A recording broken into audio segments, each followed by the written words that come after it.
Hello there. This is Anthony King from Force Ghost Conversations, and you are listening to Star Wars Reactions. Elegant discussion for a more civilized age. There's been an awakening. Have you felt it? In 1977, George Lucas formed a legacy. Force is with me, and I am with the Force. Inspired by mythology, his saga has become a passion for many. Feel the Force around you. His legend has become our story. It's true. All of it. One of resistance, We are the spark that'll light the fire that'll burn the First Order down. rebellion, Rebellion is built on hope. and redemption. I am a Jedi, like my father before me. This is Star Wars Reactions. Remember, the Force will be with you. Always. Well, hello, everybody, and welcome to Star Wars Reactions. We got so much to talk about, and we're going to have a great discussion tonight as we sit down and we discuss our reactions to the 2-episode premiere of Skeleton Crew. This is a long anticipated, so I'm excited to talk about this. So let's get introductions out of the way. My name is Aaron Harrison. Joining me, as always, he's the 3PO to my R2. He is the David Motters. David, brother, what's up? Oh man, just ready to react. Looking forward to record with you. And, I just said it before we started recording. I am so pumped to have our special guest on tonight. I'm sure most of our listeners have heard him. He's on multiple podcasts. He is behind MarvinDog Media, but perhaps my favorite, well, it is my favorite comics podcast, is Star Wars Splash Page. It is Jeff McGee. Jeff, long time since you've been on, but we're so glad you're back. How you doing, buddy? I'm doing well. Thank you for having me on. I'm glad to be here. Excited to talk about this show with you. And I thank you for having me on. I refer to you guys as the King of the Hill of podcasts because, okay, first of all, that is not a slight because King of the Hill is my favorite animated series of all time. I love But King of the Hill. King of the Hill was always reliable quality. And you guys are always, every time you do anything, the show's gone through so many permutations, but every time you do something, it's always good, it's always solid, and it's always a lot of fun. And so I'm very, very happy to be associated with this enterprise in any way possible. Well, thank you very much. That's I love King of the Hill too. I will never look at it the same way again now. You're welcome. King of the Hill, actually, if you watch it, especially the first few seasons, it's basically my hometown. I grew up in Paris, Texas, and Okay. yeah, Arlen could be Paris. So the question is, which one of us is Boomhauer? Oh, jeez. You all speak too eloquently to be Boomhauer. None of us are Boomhauer. That's right. That's good. Right. Now, listen, Jeff just mentioned different iterations of our podcast. I want people to know that we were on the same podcast network with Jeff and his co-host Matt when they were Comics with Kenobi, just so people know that. Now it's Star Wars Splash Page. Make sure you give a listen to that. Jeff has got a bunch of podcasts he's on. I can't list them all up, but we'll have Jeff run off some of them at the end of this show. But just know that just know that I want our listeners to know I listen to Jeff and his co-host Matt every Wednesday when their show drops, Star Wars Splash Page. Love it. If you're a Star Wars comics fan, you gotta follow them. So there's my. Please do. If enough of you start listening, we can move into double-digit listeners. So thanks for that plug, Dave. always, brother. We can just sit back and just let Jeff just tell the jokes. We're good, man. Oh, And I'm sitting here reminding myself now, as we're not even 2 minutes into the show, I'm reminding myself, beating myself up. Why have we not had Jeff on before? We get this much awesome in one room. The two of you plus me. I'm not sure that the internet is ready for it. I guess we'll find out. We're going to find out. Yeah. We are going to find out. And we're going to find out as we discuss this awesome new iteration of Star Wars and the Skeleton Crew, which premiered this week. So we are going to jump in and go ahead and start the discussion here as we look at the 2-episode premiere. Episode 1 entitled, which had the episode titled "This Could Be a Real Adventure." I'm gonna need a minute. I accidentally watched the Stephen King anthology movie Skeleton Crew, so I'll be back. Oh my God! A few moments later. Well, this is really could be an adventure, folks. This could be an adventure directed by John Watts, written by Christopher Ford and John Watts. Then, of course, we had a way out past the barrier, directed by David Lowery, and of course, written by Christopher Ford and John Watts. Fantastic kickoff to the series, in my opinions. But let's get everybody's initial reactions. Jeff, you're our guest. So what were your initial reactions now that you've had a moment to go back and rewatch them since you watched the wrong one? What were your initial reactions to these 2-episode premiere? Well, first off, it makes a lot more sense that you're discussing this show on your podcast instead of the one I watched before. But no, this was everything that I was hoping it would be. And I try to temper my expectations, especially when it comes to Star Wars, because I think that's the easiest way to get disappointed is to start building things up in your mind. I learned that lesson in 1999. But so I try to temper things, and knowing what kind of the vibe of this going in, it was exactly what I thought it was going to be. This is wish fulfillment for an entire generation and probably several generations of Star Wars fans. We're all roughly the same vintage, and I know as I'm watching this, I'm like, this is exactly what I wanted my life to be when I was a kid. This is exactly it. And so that's exactly what this show is. This is wish fulfillment for at least our generation, probably 2 or 3 generations. And I don't see how anybody can not like it. I don't see how you can't just have fun with it. It's not for everybody. It's for a younger audience, but it works on all levels. So that's a long way of me saying I really enjoyed it. All right. Very good. Very good. David, how about you, brother? Absolutely. I'm going to piggyback right off of Jeff. I just took a few notes myself just to kind of play my mind out. But listen, I'm in for the ride. I enjoyed it for a number of reasons. Maybe mostly because it doesn't feel like there's any canon implications. And now there might be as, the next 6 episodes drop, but I don't think so in a big way. But I feel like I can just enjoy the characters and the story. It's a lighter story. Like Jeff said, just have fun.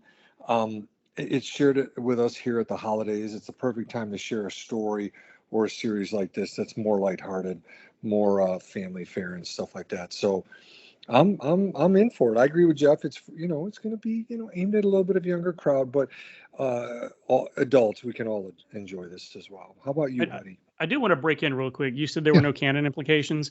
I would like to remind everybody that the circus hologram from the Star Wars Holiday Special is now officially canon. So there are canon implications involved. Oh yeah. Here. Wow, that is so true. Oh my gosh. Yeah.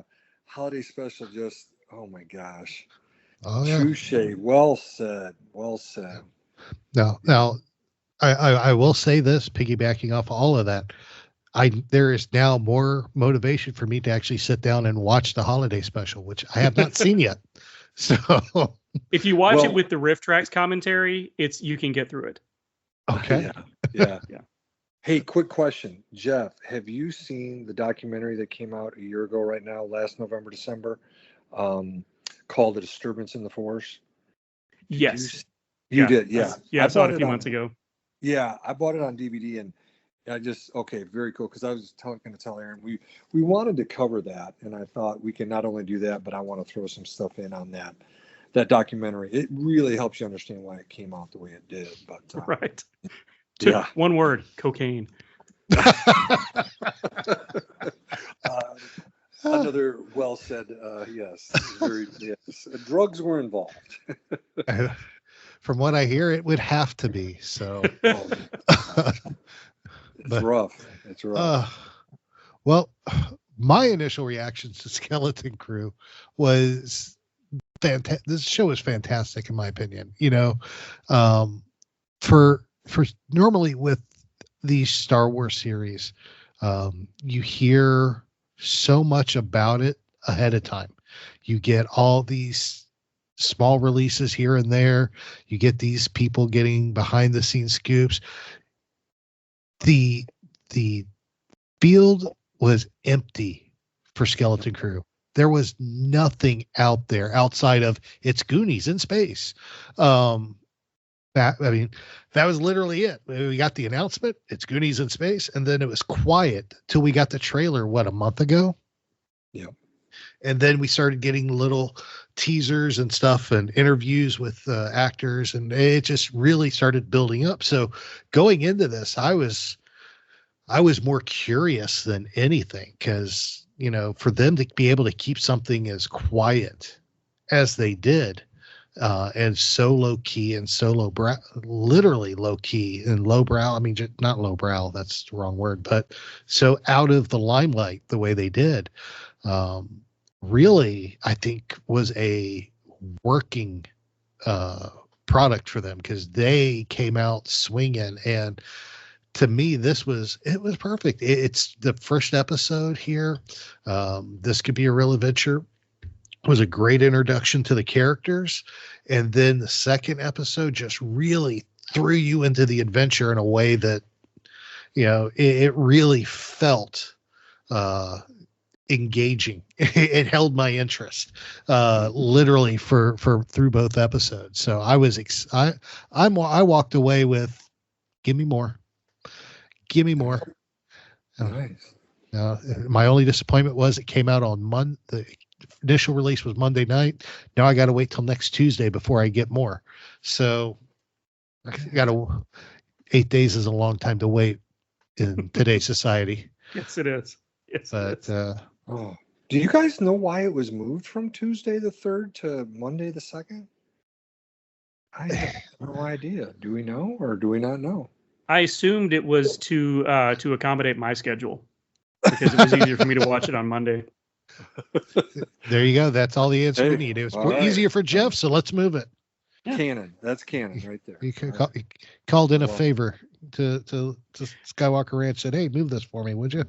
Well, Aaron, it's funny you mentioned that there was sort of a media blackout about it, and I didn't notice. And I guess it's because there was so much, vitriol being thrown around about the Acolyte. Mm-hmm. But it is sort of refreshing. It made it feel even more like a product of the 80s than it already does.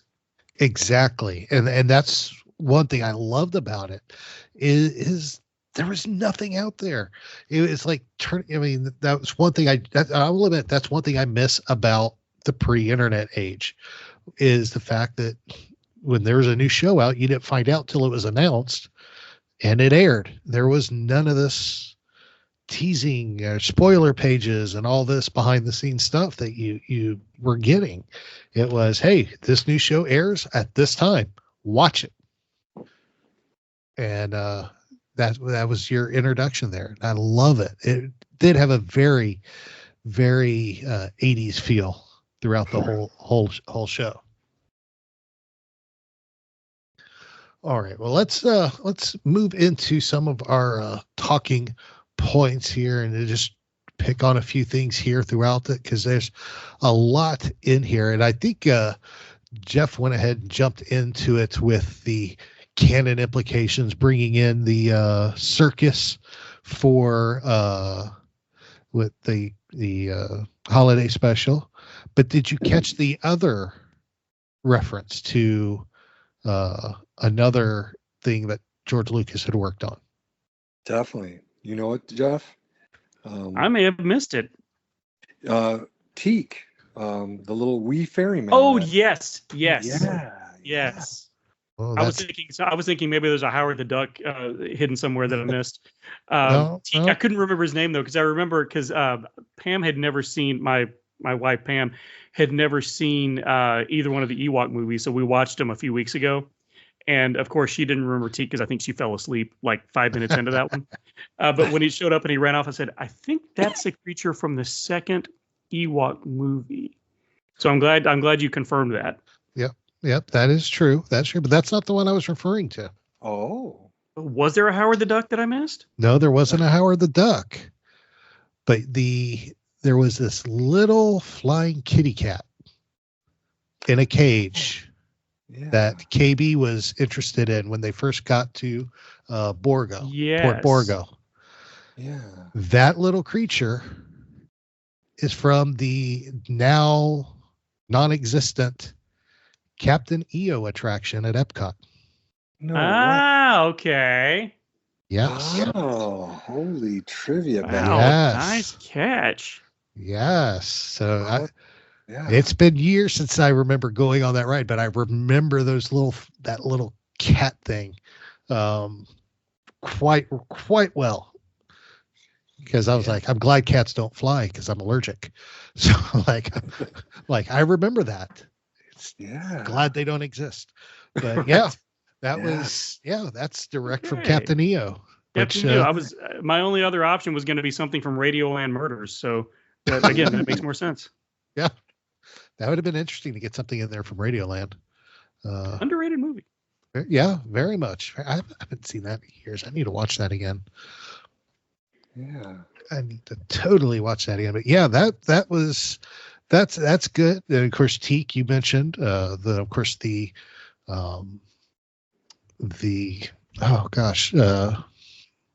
circus. But then of course we had the reference to of course we have Port Borgo, which we're at, which actually of course is pulled straight from Legends as well, from the old canon book, the old Legends books. Particularly, it made its first appearance in the Young Jedi Knights novel Shadow Academy, which was written by Kevin J. Anderson and Rebecca Maestra back in '95. So they are just cramming little tidbits in here. So, well, what do you guys think about and this is just another little talking point, was just the beginning. The ship gets attacked by pirates, and the whole setup and how they filmed their ship was attacked. It totally reminds me of A New Hope, when the rebel troopers are waiting for those, the stormtroopers to bust through. Right, all the nods, right? It was A New Hope all over, and even the exchange between Captain Silvo and the guy on board. Like if this is a freighter or something, yeah, something like that. Then why is your door electronically or magnetically sealed or whatever, just like Vader and Captain Antilles? But it was not subtle. It was the beginning of A New Hope, and I thought that was pretty cool how they did that. Let alone the wolf guy, right, coming in. I guess that's Brutus, and of course we know him from the Cantina. Was he? I think maybe Wolfman. He was later removed, right, in a special edition. I think. Yeah, Lucas got mad because he didn't like the way it looked. Yeah, too real world, right? Too real. Yeah. Yeah, I'm sure there's even more references, but I think we hit a lot of them, right? Yeah, on a single watching, I think you caught more even than I did. But I did notice that first section where he even lifted him up off the ground like Vader did. Yeah. Right. Yeah, it was a lot of great Easter eggs and nods through this, and those are actually all the ones I caught. I don't know if so we'll have to, if anybody else caught out there any Easter eggs that we missed, let us know, and we'll mention them next time. But yeah, this is just a great homage to what has been, and while telling a new story. And I absolutely love the intro, as you mentioned, David. It had that very much reference to New Hope. Had a lot of the same feel to it. But let's. I want to go into At-Atten for a little bit. This picture perfect suburban world, straight out of a Columbus movie or something like that, and it just really gave us a different side of, Star Wars. A lot of the nice, clean cut, well put together plans we've seen are usually high skyscrapers. We're at Coruscant, someplace like that. We usually don't see these nice suburban areas in Star Wars. So I thought that was actually pretty cool to see that, and of course see it from a kid's perspective as well, because we don't see that at all in the wars, and I enjoyed that. What were your thoughts, David, about the whole mystical planet, the mystery planet of Manhattan? Well, we've got more information now, right? Because I think probably all three of us at one point had to ask, because we got these little snippets of, the kids saying we're lost and we don't know our way back. And everyone's like, well, put your planet in the Navicomputer and you're back. Now we understand that on some level, there's this barrier, and you could see it up there in the sky, right, with the red marked by the red dots up in the sky. That, and of course, it's not explained to us. Is it created by the people of Manhattan? Clearly, the people on Borgo thought the place was a myth, and the kids clearly have not been off planet, right? They didn't know what stars were and things like this. So it seems like I almost started thinking about a Stepford Wives or a here's where I need Jeff's help with Jim Carrey. He's living Truman in a world. Show. Thank you. It had that kind of feel, right? Where it seems very controlled, very sterile, and so I'm curious to know the story behind this. If these are people who wanted to be separate from the Republic, just didn't want the problems of all the wars and so on. But it makes sense now after we see these first two episodes why the kids don't know the way back. And when they ask people, they're like, yeah, right, kids. Yeah, that place is a myth. That's the place of eternal treasure. Yeah, right. So it's kind of neat to know now why, because I didn't understand that at the beginning, and now it makes a lot of sense. How about you, Jeff? What do you think? Well, I loved, Aaron mentioned this. It looks like a suburb. I like that we're seeing a place where people might live, a family might live. The fact that it is called Star Wars means that we don't get a lot of peacetime anything. But it really did. What I loved about it was this: we went from a scene that was almost nothing but references to other Star Wars movies to something that we had never seen before. So it was like a nice little nod to say, hey, look, we're going to give you some new stuff, but we're going to give it to you in a form that makes sense to you and in a form that you recognize and that you understand. So I'm here for it. And the fact that the planet was called At-Atten, at first they kept saying At-Atten, and I was thinking, wait, like At-At? With an N? And then, the reaction that everyone had to it, we now have a mystery. And, Aaron mentioned that, it was Goonies and, Goonies goes to Star Wars or whatever. But, and that's what I was expecting. That's not exactly what we've gotten so far. Matt, actually, my Splash Page co-host, made a better analogy. He said, it's Treasure Island in space. Yes. So far, it seems to be Treasure Island in space with Jude Law as the Long John Silver character. And again, if that's what we get, I'm here for it. I love it. But I guess the whole vibe was exactly, everything felt right. The kids annoy me, but they don't annoy me in the way that kids normally do. I don't have any kids of my own, so it doesn't take a lot for kids to annoy me. But like especially Wim, the main character, he is. I just want to throttle him, but I don't dislike him. And I know he and Fern, which I know I'm jumping ahead a little bit, but I'm looking forward to seeing how their characters are going to grow, because they're starting out as very callow and really annoying. So I'm hoping that we're going to see some growth from them, and they'll get slightly less, I wouldn't even say problematic, but just troublesome. They're troublesome. They're both troublesome because they get into a lot of trouble. Oh yeah. They definitely do. And I like the Treasure Island analogy better, because it has that feel, especially with this Captain Silvo character who is dethroned at the very beginning due to a mutiny. And then we get Jude Law's, I just blanked on his name, John Nanawood, who makes his appearance at the end of episode 2 in the prison cell there with them. I'm willing to go on the record now and say I believe that's one and the same person right there. I was going to ask you guys what you think. Is it John Watts and Christopher Ford trying to fool us? Is it too straightforward? I mean, it makes sense to me that he got thrown in the brig, and that's why he was in there. But I assume because it sounded like Jude Law. Yeah, it did. Yes, at the beginning. Yeah. Now the question, the real question is he truly a Jedi or not? Right. Is he? Because he was after all the previews and everything, he was being sold as, hey, this is our Jedi. He runs it. They run into a Jedi. Okay. Well, is he truly a Jedi who just went bad after Order 66 by becoming a pirate and killing people? Or is he just a force sensitive pirate? That's my money's on unclear. that one. My money is on force sensitive pirate. Gotcha. Mostly just because I like the idea of a force sensitive pirate. I think it sounds cool. It is a cool idea. That's why I brought it out there. It's again something new.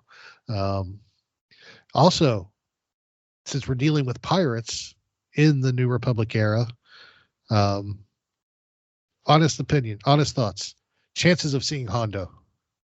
Oh man. Ooh. He would be awfully old, wouldn't he, at this point? He would be, but in this time, he would be. If you follow canon, he's alive during the thanks to Galaxy's Edge. He's alive during the First Order, the reign of the First Order. So he could still technically be alive during this time frame. So it's possible. Yeah. I don't know if I want to see him or not, because full disclosure, Hondo was probably my favorite character from the Clone Wars cartoon. Okay. Of the characters that were introduced in that show, he and Cad Bane, but I always liked Hondo better. And there's so many characters in here that are reminiscent of Hondo. I kind of feel like it would just be overkill to have him there. It would call attention to the fact that we're seeing characters that may not be as original as we think. Yeah. Bravo. Touche. Yeah, that's good. That's good. Very true. Very true.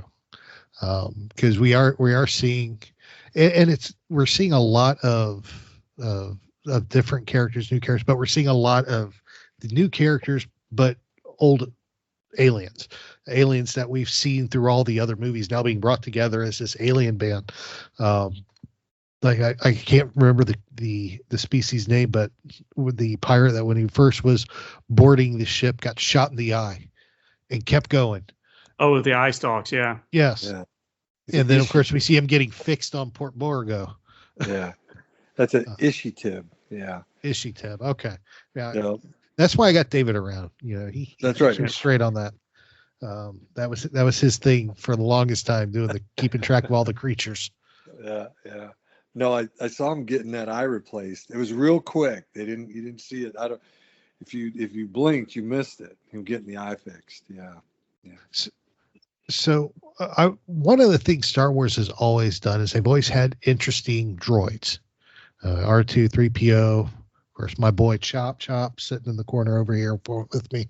Of course, a lot of great droids. Then we get this new droid voiced by Nick Frost, SM-33, which, if y'all did not catch, is a nod to a Disney character. Yes. Smee. Which I thought was awesome.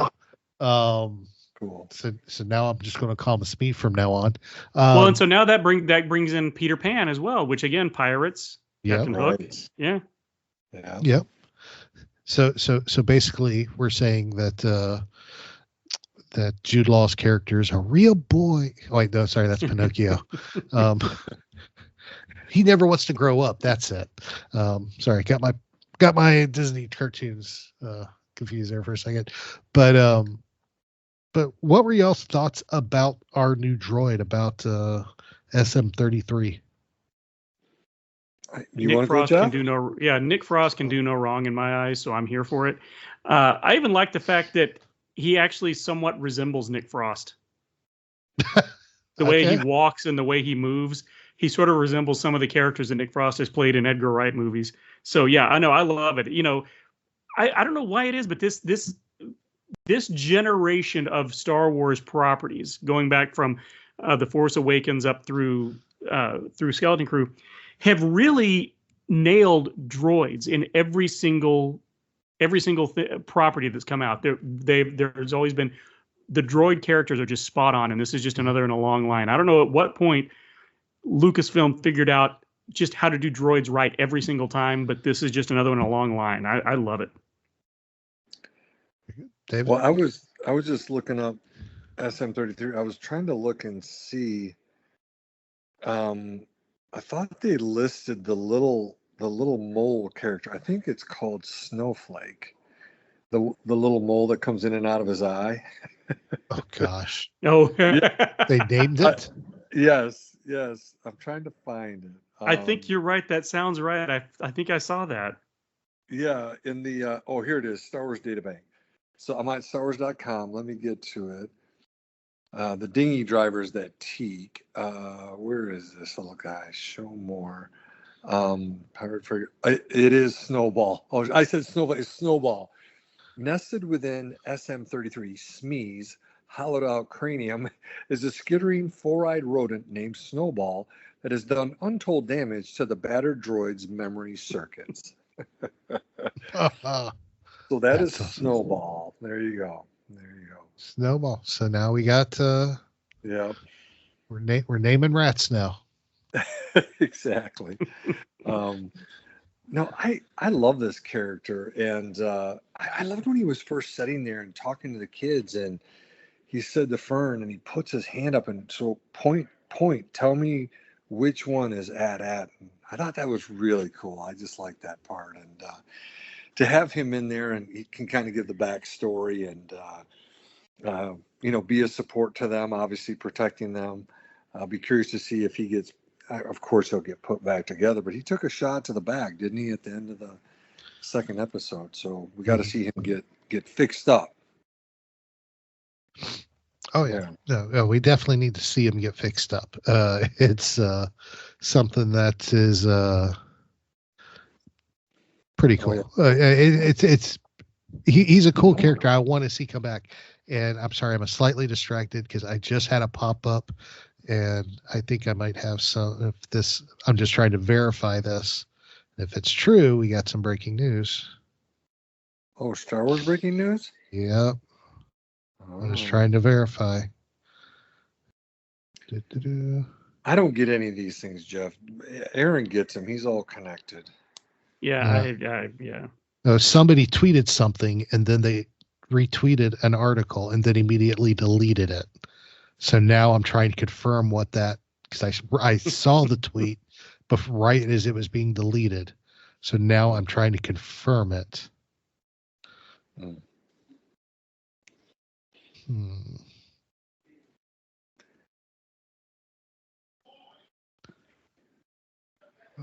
Let's see. Well, I will just say to our listeners, this is pretty exciting stuff right now. And we would call this, Jeff, I don't know if we have what are called Carabas moments. We're big Rebels fans. Of course, Aaron's favorite droid is Chopper. So whenever we have we say something wrong, mess up a sentence, we always yell Carabas like Zeb. So this Aaron is basically like, like I feel like, squirrel, distracted. And it's like, no, come back to us. Yeah, come back to us. Yep, sorry about that. It appears that The Mandalorian and Grogu has completed filming. It has wrapped. Production has wrapped. And now Pedro Pascal can do all of his voiceover in a booth somewhere. Exactly. Separate from everyone else. He comes in last. That's right. Hey, might as well. Yeah. But yeah, it appears that it has just broke that Mando and Grogu has wrapped production. So they're will be going into post-production. So there we go. I mean, they're going to have a year and a half for reshoots and post. post. And post. That's That's pretty good. That gives them some flex time. Anywho, sorry about that. That immediately just caught my eye when it flashed up on the screen. So, yeah. All right. Now let's circle the wagons back up. What were we talking about? Well, we were just going over SME or SM33. I don't know. Do we call him SME? We'll call him SM33, whatever we want, I guess. But no, we were just talking about him as a character, and then you were probably gonna dive us into a few other talking points and see where we go from there. There we go. Yeah, that's right. SM33, SME. It's fun to have Nick Frost back or in Star Wars now, because he's always been a great guy, funny guy. So getting him involved is perfect. And I love how they've made it. Of course, he's that pirate droid. He walks with that limp, kind of like an old beat up pirate. And of course, in the nod to Peter Pan, Smee, of course, he is the captain's aide, which is what Smee was in Peter Pan. So it just makes me wonder who his captain was. Right. Do you guys, Jeff, or do you guys think it was one of the guys stabbed, right? With a I don't know, was it a small sword or something through the chest? One of those two guys, like they were fighting each other. Two skeletons were laying there, right? I wonder if one of them was the captain. Could be. I'm not sure. I was getting confused because part of me thought that this was the ship that we had seen in that first scene. Well, I knew it wasn't that because it's a completely different design. Okay, and it shows you how close I was paying attention to the actual ship. It's a different design, plus the fact that this ship was crashed on the planet upside down and obviously had been there for many, many years in order to have that much dirt, sediment, and trees growing on top of it. I'm glad you're telling me this because this makes everything make a lot more sense. Yeah, so it's definitely a different ship. Matter of fact, they're calling it the Onyx Cinder is the name of the ship that they are now on. That's actually what the Lego set is called, and StarWars.com confirmed that's the name of the ship. So the Onyx Cinder is the ship that our children are flying around with, the mostly disabled droid. Yeah. So again, Smee is on SM33 is on that ship. We find the two skeletons on there, right? Is that right? Is there? So it's so there's some crew still there, but like you said, that helps us to understand there's some passage of time and that it crashed. Who knows, before the barrier, or who knows how long ago. But it would make sense that if these are pirates, they are looking for the eternal treasure. They went looking for it, right? And something happened for the ship to end upside down and stuff like that. So, yeah, that's a cool start. It's a neat touch to have that there. And for Wim to think it was initially a Jedi temple, and clearly it is not. So yeah, I like the ship. Well, what makes me curious though is about this barrier that's supposedly around the planet, which apparently is making it so they can't see the stars, and apparently people can leave because that Onyx Cinder had no problem getting through the barrier to leave. But what if it doesn't allow ships to come in? That's what it feels like, And once you're out, you're out. There's no returning. Yeah. Possibly, yeah. So I mean, that makes more sense than my intergalactic Wakanda theory. I already like that. That sounds better. Get this mana shield. Yes, exactly. Wakanda is not where I thought I was going with this episode, but hey, I'll take it. Well, it feels like almost like a cloak. I was thinking Star Trek too, like a cloaking device before a planet. Well, and see, that's the weird thing, because the way they set it up, the first episode, the kids are taking their aptitude test or whatever it is, and they have a representative from the New Republic there. So clearly they're part of, at least they think that they're involved in the new government. So that's going to be interesting to see how this all plays out. But is she a part of the New Republic, though? Because I didn't see any New Republic logos or anything like that. The impression I'm getting from what we saw in that first episode, and then everything we heard about at Atten in the second episode from the pirates, that it's a myth and it's a legend, that to me it feels more like like The Village, the movie The Village.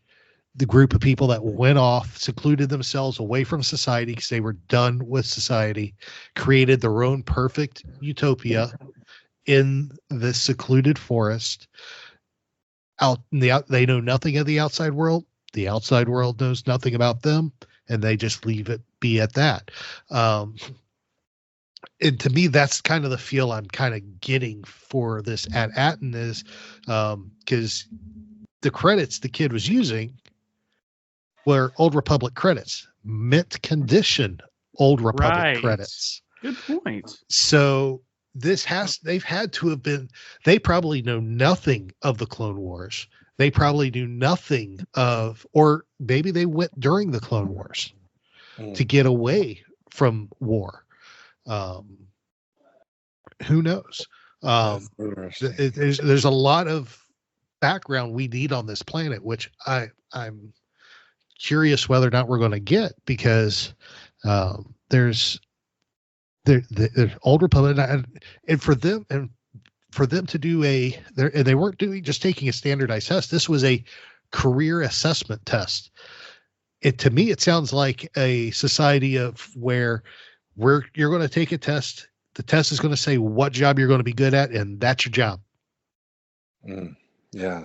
That's kind of the feel I was getting from the way these kids were talking, and the teacher was talking, and of course the undersecretary, who was actually Fern's mom, was talking. That's kind of the feel I was getting from it. So I don't think they know nothing about what's happened with the Civil War, the fall of the Republic, any of that. They missed out on the whole Empire age is what I'm believing. You may be right, because it would make sense that they would be this sort of, well, we just had Thanksgiving, so basically sort of these pilgrims who had gone to this new world to eke out a new life. The only reason I'm a little dubious about it is because this civilization was so well developed. Mm-hmm. So unless they moved into a pre-existing civilization, I would have a hard time believing that they had built this without any outside influence, Yeah. You can not see saying that. it couldn't be done. I'm sure if they go that route, they'll explain it well. So it's an interesting idea. Oh yeah, it's a very interesting idea, and to have this galactic utopia is essentially what it is. They obviously have had, every planet we see in Star Wars that we've seen to date has had some kind of trauma from either the Galactic Civil War or the Clone Wars, and those leave scars on the planet, and we have not seen those. You don't see that on at Atten. You just find this derelict, crashed pirate ship that spirits away our four heroes. Well, just before we jumped on to record, I grabbed the new Star Wars encyclopedia that came out here in November, of which Dan Z is one of the authors, one of the new authors on it. And that guy. Yeah. 800 episodes over there on Coffee with Kenobi. But I wanted to look at this before, and I said, I want to do this before we get Jeff on and all that. Is I looked in the back, and they got a massive index back there. Jeff was mentioning, are they saying AT-AT? I went right to AT-AT. You're looking. there's AT-AT, but there's Adelon, all that, but no AT-AT in the new Star Wars Encyclopedia. So obviously we'll have to get another update with all the new information from Skeleton Crew. I didn't expect any of that to be in there, but I thought, you know what, I'm going to check before we start recording. But no AT-AT in the massive Star Wars Encyclopedia that I'm looking at here at my feet. So Dan purposely left it out to make sure he got another job. I was just saying, it's you took the words out of my mouth, Jeff. It's job security. It's job security. I hope Dan will listen to this. We're teasing you, buddy. Oh, Lord. It's always good to do that. But yeah, no AT-AT in there. So we got.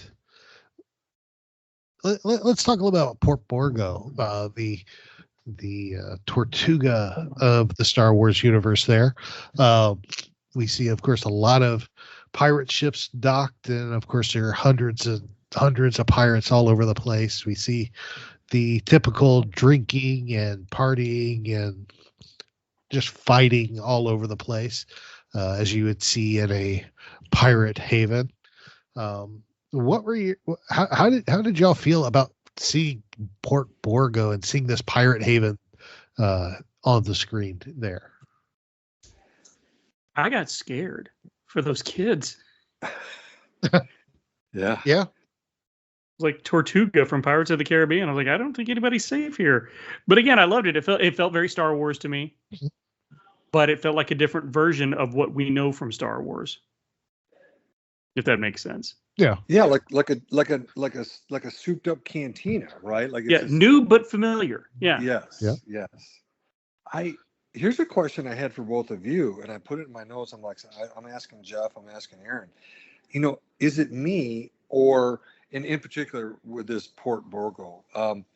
Does this series? I mean, I know we're 2 episodes in, so you got to forgive me, but already does this series look better visually than Kenobi, Acolyte, maybe Mando season 3? You know what I'm saying? I guess what I'm saying is that I almost wish, and I've told Aaron this, Jeff, that I almost wish I didn't know about the volume, because in Kenobi, in Acolyte, parts of Mando season 3, and maybe if I go back to 1 and 2, I look and I'm like, oh, that's where the set ends. There's the set dressing. Oh, there's the right, Jeff. There's the screen in the back. In this one, I was like, oh man, I'm not picking up on it. And I thought this Port Borgo shot as they come in, it's one of the best I've seen in these a Star Wars live action series on Disney Plus. But does it look better to you guys?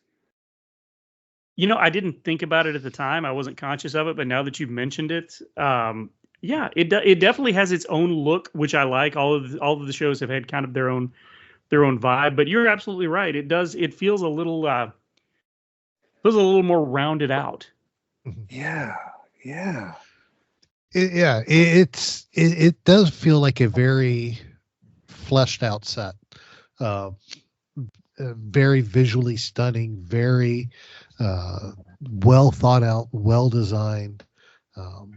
And one thing I've noticed about this too is, even though we're on Port Borgo, if we're in this pirate haven, and it is dark and it's menacing, it's still, I don't know, there's still a youthful energy, and it's got to be from the kids running around the port, but there's just something that doesn't, you should feel, when you get into a port like this, you should feel like dark and gloomy, and you should feel the danger all around, and you do to a certain extent, but it's almost, you're seeing it through a childlike innocence. Oh, look at these creatures in the cage. Oh, look at these killer droids. Oh, look at this. Let's get some food. I mean, it's a very, there's a lot of innocence in how we're viewing this port, that they don't even realize, they're not even thinking of pirates in danger. They're looking at, oh man, look, aliens. Look at the aliens. They're weird. I mean, it's a child. There's some innocence in how we're viewing what they're showing us, and I think that makes this so much more unique compared to what we've seen in Kenobi, Andor, Mando, Ahsoka, all of that, which gives this a different energy and a different feel to those other shows. Well, I want to mention this. Jeff had mentioned he's being scared for the kids. There's that clip where I think Fern looks over. Yeah, and like the one guy, he's like almost on a stationary bike, but he's sharpening the blade, and they're both like looking over at her. I'm like, oh my gosh, let me sharpen this big metal blade in front of a little kid. But then, and I was thinking about, I'm back in the Star Wars databank.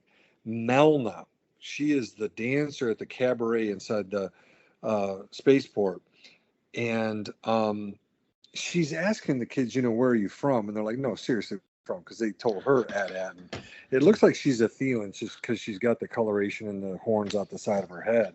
But like, what's her story, right? Because like Jeff said, I'm getting nervous. Like, she's like, here, I'll help you, and I'm like, are you really going to help them or not? And I went back and forth on that. So what's your guys' take on her? That was a kind of a out of the blue kind of thing, but could go either way.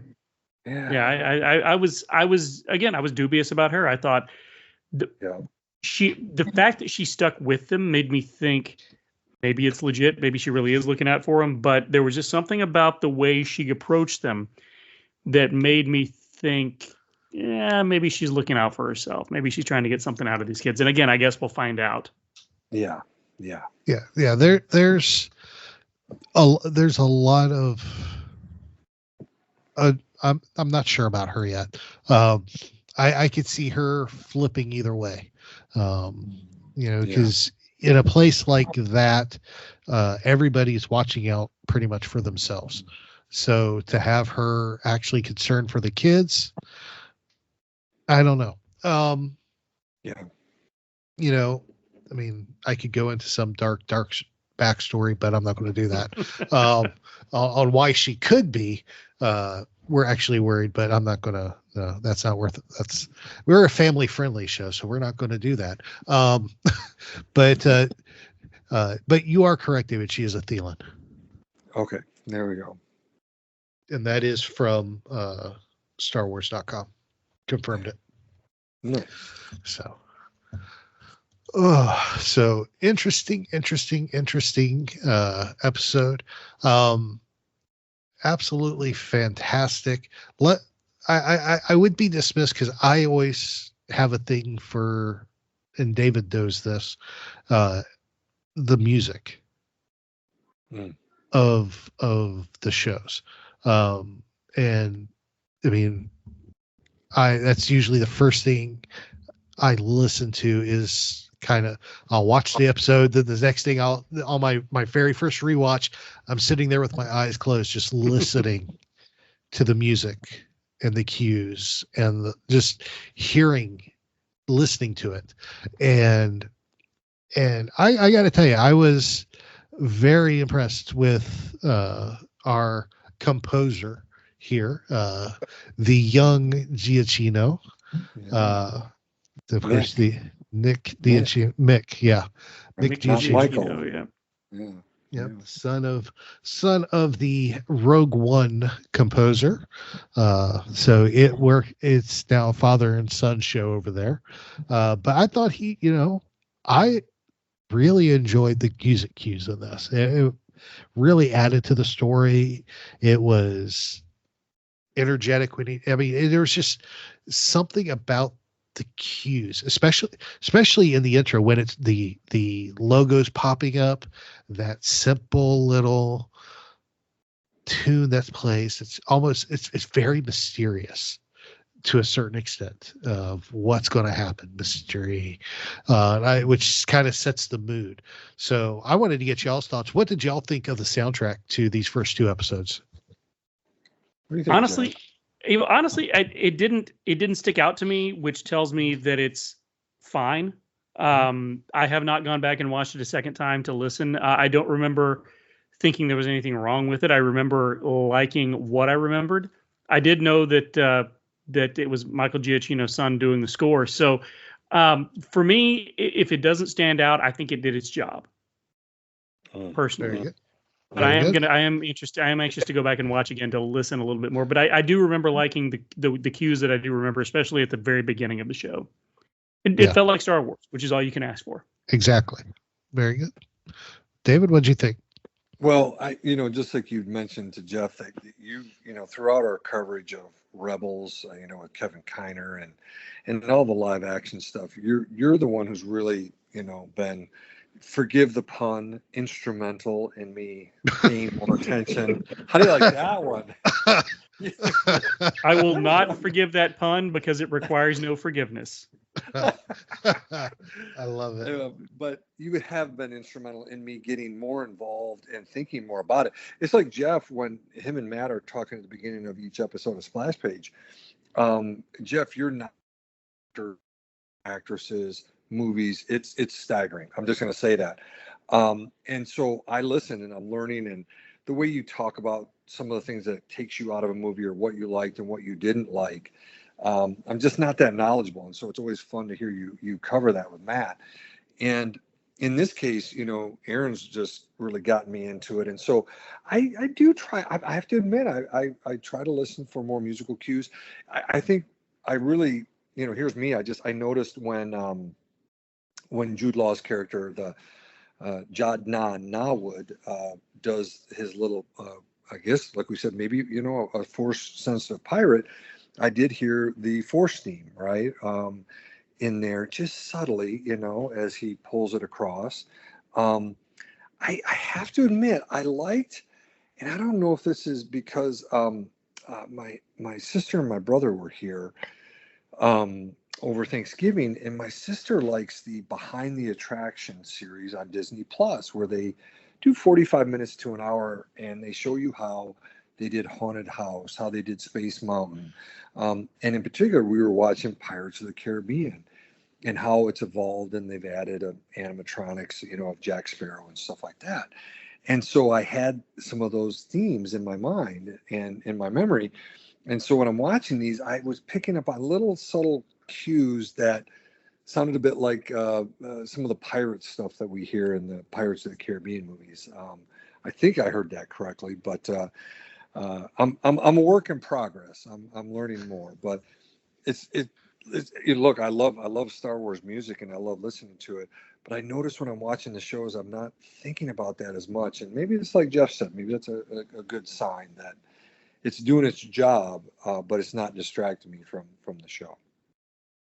Which is a good thing. And Jeff was exactly right. I agree with that 100%. If it doesn't, if the music pulls you out of the story, it has failed in its job. So I will definitely agree with that. So, but I loved it. And I thought it was fantastic, and I can't wait for them to release the soundtrack. So, all right. Well, anything else want to hit on about Skeleton Crew before we head into our final reactions? I did one thing we haven't talked about. Two things actually that we haven't talked about. One is the character Fern's friend, KB. Yes, the Geordie LaForge of with, Star Wars. A kid with cybernetic implants. Yes, looks really cool. The other thing that I wanted to mention is I was telling you before we started, I was looking at the directors of each episode. Yes. David Lowery is actually one of my favorite current directors. He's actually from here. He started out in Irving, Texas. I'm just outside Dallas. Okay. He directed my favorite film of 2022, which was The Green Knight. I don't know if either one of you saw that. No, it's on my list to see. It's so good. It's an art film. The whole movie feels like a tone poem. And he also made a film called The Old Man and the Gun with Robert Redford that is wonderful, that we shot here in Dallas, that I would highly recommend. Okay. But then we've got episode 4 is directed by Daniels, who just won an Oscar 2 years ago for Everything Everywhere All at Once. Yes. Ah, yes. Okay. Not to mention Bryce Dallas Howard and Lee Isaac Chung coming in. So they've got like a murderer's row of directors coming in for this show. I cannot believe it. So I'm just very excited to see what happens coming up. Yeah, it's gonna be great, you know.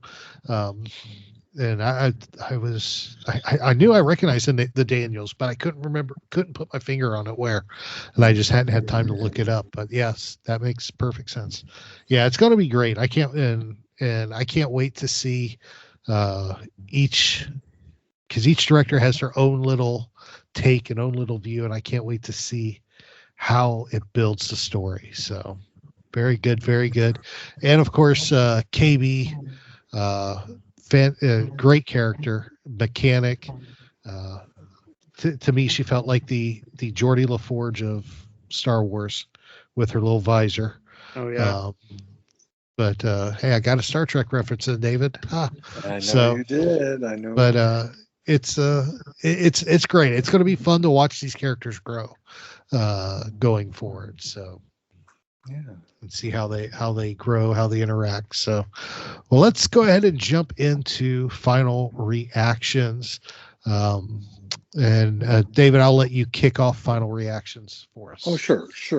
You know, something that I've said over our coverage of, you know, all these Mando 3 seasons, Ahsoka, Kenobi, all that kind of stuff, Bad Batch even, is a second viewing. And so, you know, I go back and forth. I don't know, Jeff, how you do it, but I've told Aaron that I usually watch it the first time with subtitles. I'm trying to take everything in. And then the second time, just take those subtitles off so my eyes aren't going down. I'm just watching the characters and the scenery and all that. This time I did a little bit different. I watched it the first time without, and I noticed I wasn't quite getting it. And of course, the way all these characters are speaking and talking. But the second time I watched it with subtitles and really got the names, the story, and I could not tell what the name of the planet was when they were sitting without subtitles. You know, there's a lot of stuff it's hard to pick up on.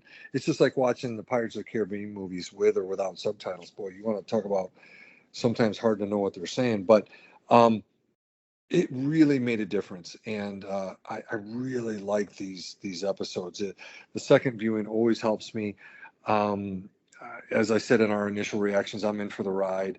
I'm here for it, and I do. You know, we were talking about the kids and seeing where they go, and I want to see where Jude Law, his character, goes, and the whole adventure that these kids go on. So I'm looking forward to it. Very good, very good. Jeff, how about you, my friend? What were your final reactions there? Final reactions are pretty much the same as my initial reactions. I loved it. It was everything I was expecting and nothing that I was expecting at the same time. And I'm here for it. I love the fact that we're getting enough familiar with new, but yet somehow it all feels cohesive. It all feels like it's of a piece. So I think what the creative team has done with this one, Watson Ford have done with this one, I think is going to be really something special if they can keep this quality up. And just the fact that we're getting a mystery about this planet really surprised me as well. They're throwing the mystery component into it as well. So I'm just really excited. I think this feels like the Star Wars series that I've wanted since season 2 of The Mandalorian. And I loved Obi-Wan Kenobi. I loved Ahsoka. But this just adds the fun back into it that we got with Mando. Yes. Very good. Very good. I definitely have agree with that. We are having fun with this, and we're just 2 episodes in. This is a series that is going to be a trip for something they kept under wraps for so long. It is. Hey, David. Yes, sir. I'm getting echoes from you. There we go. I can. Better? Yeah, that was better. Sorry. All right. Okay. Anywho, 2, 3. This series is going to be fantastic. I loved it already. It is something that we are looking for. I'm looking forward to each week, seeing how these characters are built, where they go, how they get from. It honestly, it's a breath of fresh air to get something completely out of left field, to have something that we knew hardly anything about till the trailer started coming out. It's just such a breath of fresh air to have this and here and be able to enjoy this and get the new characters, get the new adventure, but still have that Star Wars there. We still have the credits. We still have the spaceships, the Republic, the pirates. We have nods to everything. It's a breath of fresh air. Honestly, it's the first time well, I'm not going to say it's the first time I've been excited, but about Star Wars. But it's the first time in a long time that we've had a premiere that has left me going, I'm satisfied. A lot of they get me excited. I get going, but this is just satisfying. It left me. It's like getting up from a great meal and you're just happy.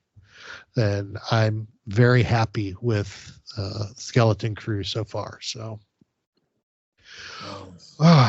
so with that, of course, we want to hear from you. Let us know what y'all think of Skeleton Crew. You can always hit us up on any of our social media pages, Facebook and X at SW Reactions Pod, or of course, Instagram Threads, Pinterest, and TikTok, and Tumblr, and YouTube, and I think that's Blue Sky, all at SW Reactions. Or, of course, email us, swreactions@gmail.com, or leave us a voicemail at speakpipe.com/Star Wars Reactions.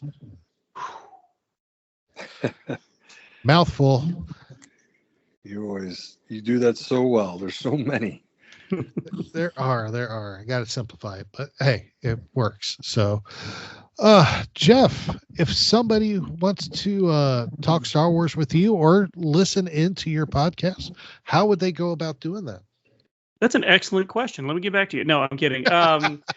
Star Wars Splash Page releases every Wednesday. Matt and I will run down all of the Star Wars comics that are releasing that week, and you can find that.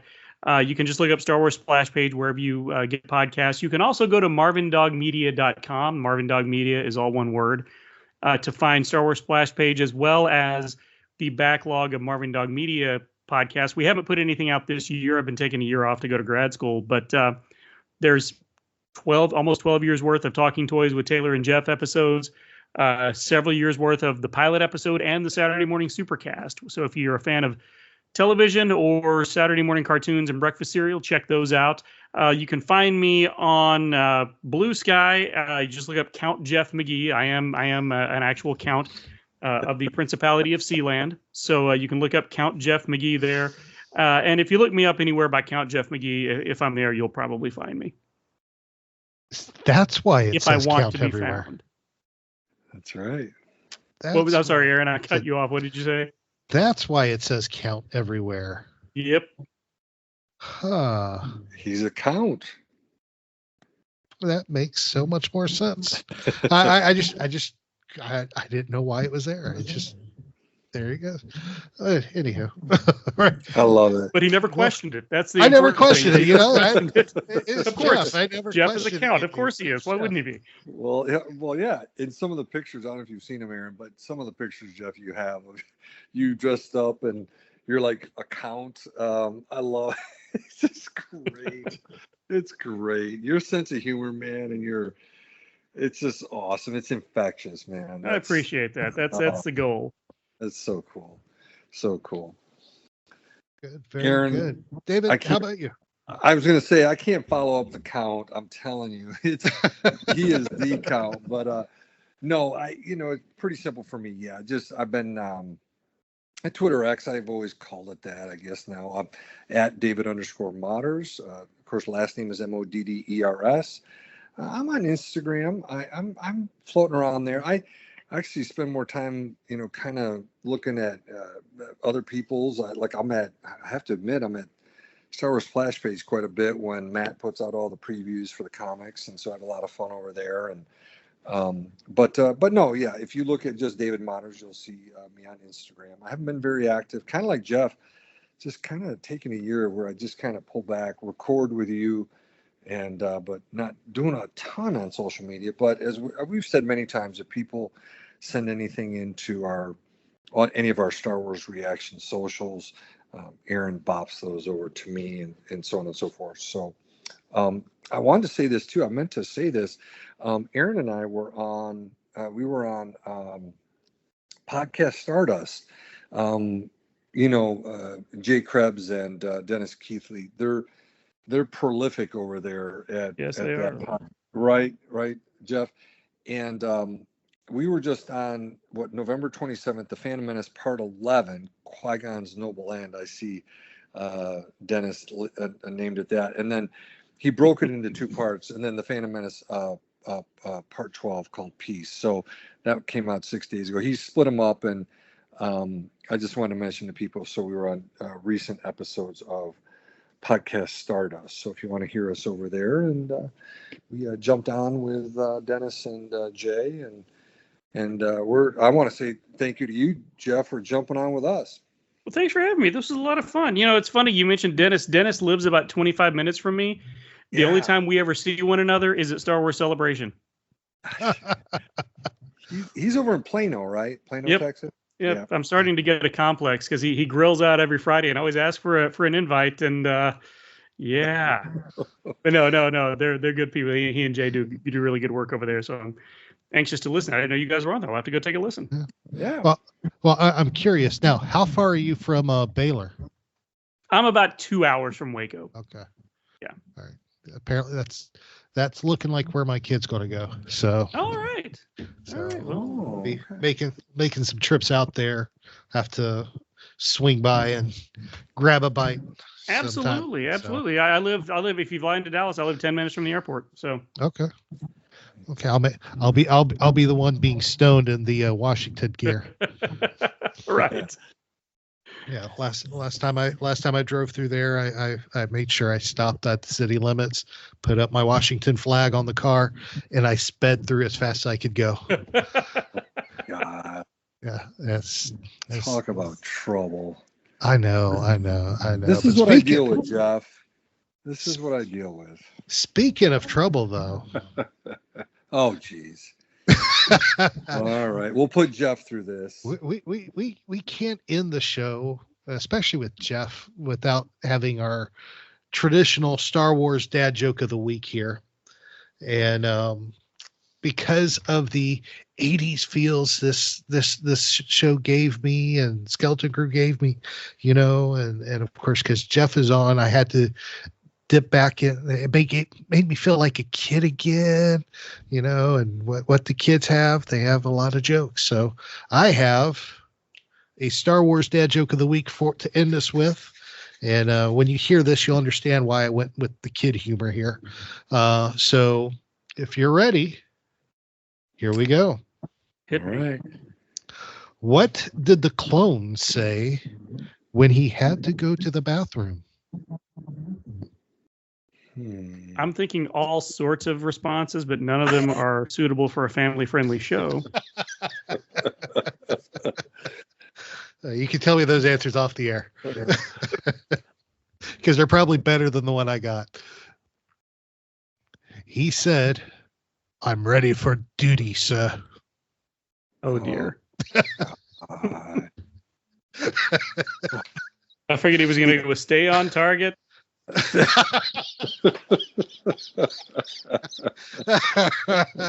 Oh, that's a good one too. I like that one better. That's good. A friend of mine several years ago for my birthday actually gave me a framed image of the X-wing targeting system from the trench run with the line "stay on target" above it. She said specifically to hang in my bathroom. Nice. God. Because she knows I'm a classy individual. Of course. Now, I've seen online a picture of somebody that had that stickered on the inside of their toilet before. I haven't gone that far yet, mostly because I still rent. But yeah, the day I own a toilet, it'll have the that Rancor wrap on the inside of it. Not Rancor, the Sarlacc. Oh my gosh, that would be awesome. I have to own a toilet, folks. That's my life's ambition, is to own a toilet. Oh, that's I great. never even thought about that. The Rancor inside your toilet. That's brilliant. The Sarlacc. Oh my gosh.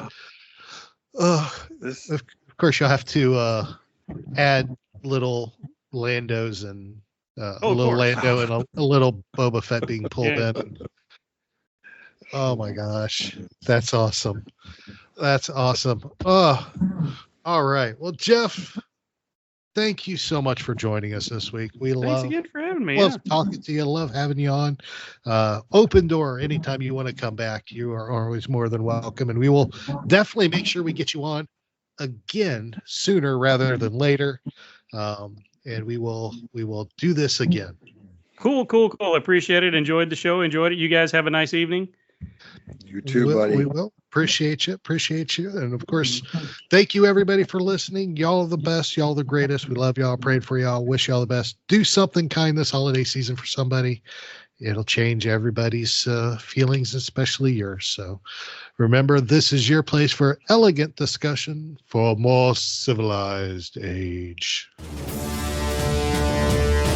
This podcast is not endorsed by the Walt Disney Company or by Lucasfilm Limited. It's intended for entertainment and informational purposes only. The official Star Wars website can be found at www.starwars.com. Star Wars. All names, sounds, and any other Star Wars related items are registered trademarks and or copyrights of Disney and the respective trademark and copyright holders. All original content of this podcast is the intellectual property of Star Wars Reactions unless otherwise indicated.